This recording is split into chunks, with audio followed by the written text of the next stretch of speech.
அல்லாஹ் ரப்புல் ஆலமீனுடைய சுன்னாக்கள்ல உண்டு என்ன அப்படின்னு சொன்னால், ஒரு அடியானை அல்லாஹு தாலா பாவம் செய்கின்ற பொழுது அவனை அதில் இருந்து விடுவித்து பாவ மன்னிப்பு கேட்க வைத்து அவனுக்கு நல்லருள் செய்ய விரும்புகிறான் என்பதற்கான அடையாளமே அந்த பாவத்தின் காரணமாக அவன் வேறு வேறு விஷயங்களை சோதிக்கப்படுவான்.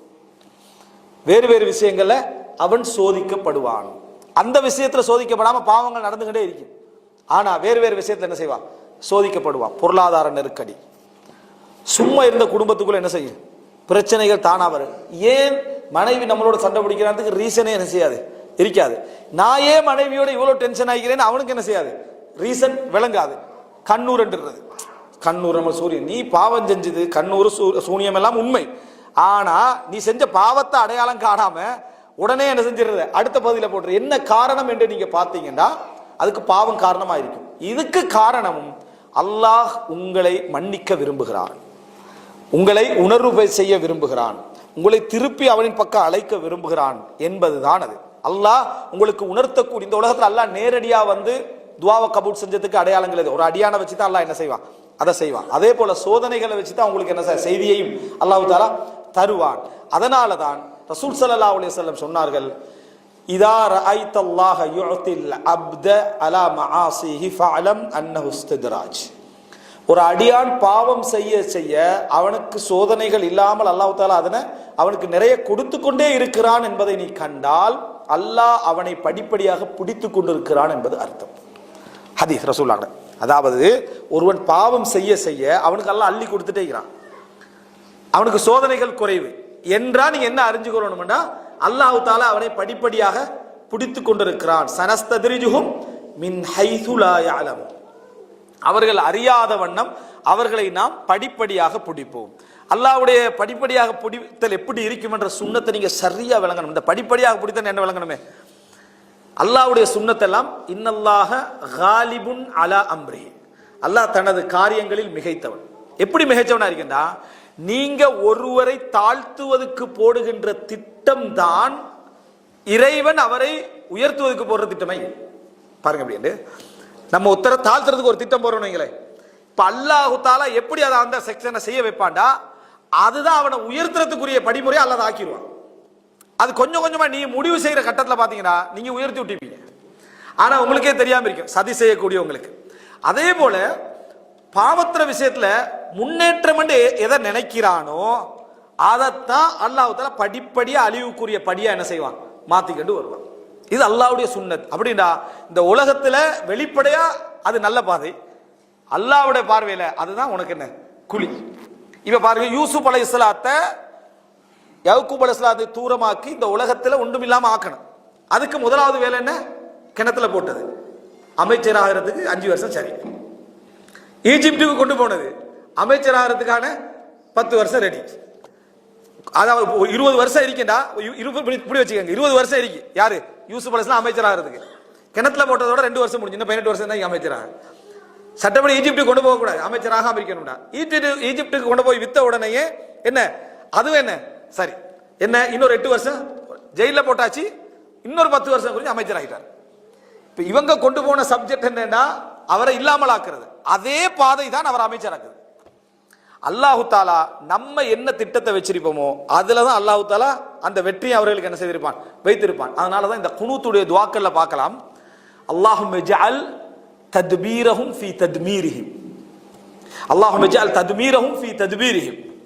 யா அல்லாஹ், அவர்கள் போடுகின்ற திட்டத்திலே அவர்களது அழிவை வைப்பாயாக, அவர்கள் போடுகின்ற திட்டத்திலே அவர்கள் என்ன அழிவை, அவர்களது அழிவை வைப்பாயாக.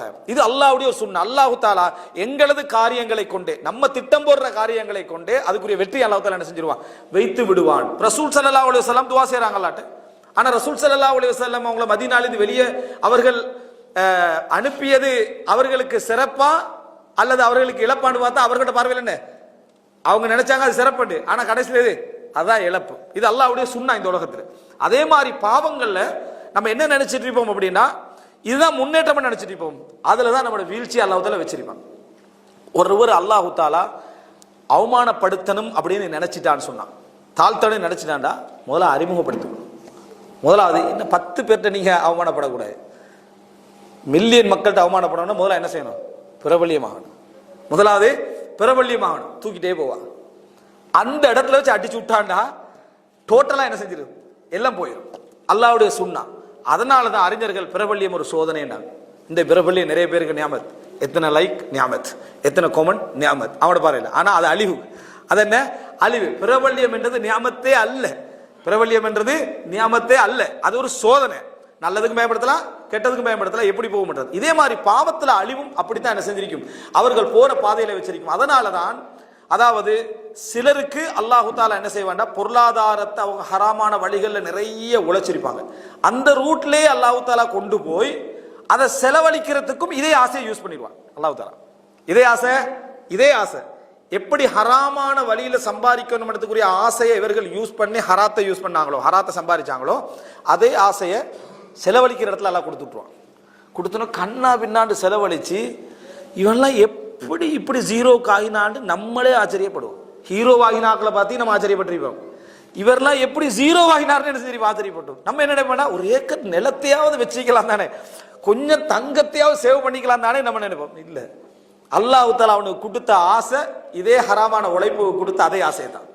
அதனால அந்த ஆசை எந்த பக்கத்தால கொண்டு வந்து அவரை அழிக்கும் என்று தெரியாது.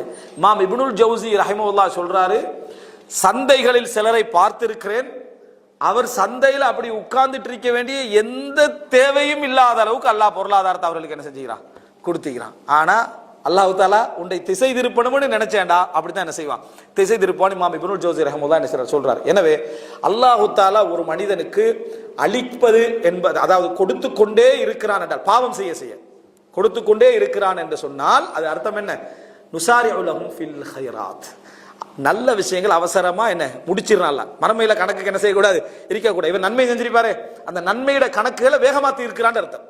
இந்த உலகத்திலே என்ன அப்துர் ரஹ்மான் பின் அவுஃப் பயப்பட்டார், என்ன ஒஜ்ஜிலத்லனா, அதாவது எங்களது நன்மைகள் எல்லாம் இந்த உலகத்திலே எங்களுக்கு அவசரப்படுத்தப்படுகிறதோன்னு நான் அஞ்சுகிறேன். நாங்க செல்வம் கிடைக்க நன்மைகளுக்கான கூலி அல்லாஹ் இந்த உலகத்திலே என்ன தருகிறானோ அப்படின்னு என்ன செய்கிறேன், அஞ்சுகிறேன். ரசூலா உமர் எல்லாம் கேட்கிறாங்களே, அல்லாஹ்வின் தூதரே நீங்க இப்படி இருக்கிறீங்களே, பாரசீக ரோம் அந்த மக்கள் எல்லாம் இப்படி இருக்கிறாங்கன்னு சொல்ற டைம்ல ரசூலா என்ன சொன்னாங்க, உலாயிக கௌமுன் உஜ்ஜிலத் லஹும் தய்யிபாத்துஹும் ஃபித் துன்யா, இந்த உலகத்திலே அவர்களுக்கு அவர்களது நன்மையான காரியங்களுக்குரிய கூலி அவசரப்படுத்தப்பட்டு விட்டது, எல்லாம் கொடுக்கப்பட்டாச்சு உலகத்திலே, அதுதான் அங்க வேகமா என்ன செய்து நடக்குதுன்னு சொன்னாங்க. எனவே இது நம்ம கவனமாக இருக்க வேண்டும்.